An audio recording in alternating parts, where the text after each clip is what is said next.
இது என்றென்றைக்கும் நான் தங்கும் இடம்.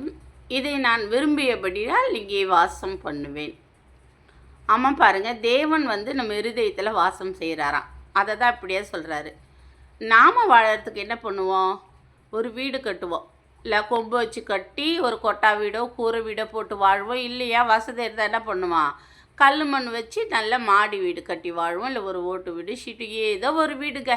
டென்ட்டு கூட போட்டு என்ன பண்ணுறாங்க, மனுஷங்க வாழறதுக்காக ஒரு வீட்டை நாம் கட்டுவோம் இல்லையா? அதே போல் தான் தேவன் நாம் வாசம் பண்ணுறதுக்காக, தேவன் வாசம் பண்ணுவதற்காக நம்மை கட்டினார். ஹல்லேலூயா. என்ன பார்த்தீங்கன்னா, ஒரு இப்படி மண்ணை எடுத்து நம்மை உருவாக்கி அந்த நாசில சுவாசத்தை ஊதி அதுக்கு ஒரு ஜீவனை கொடுத்து அந்த இருதயத்தில் அவர் வாசம் பண்ண விரும்புகிறார்.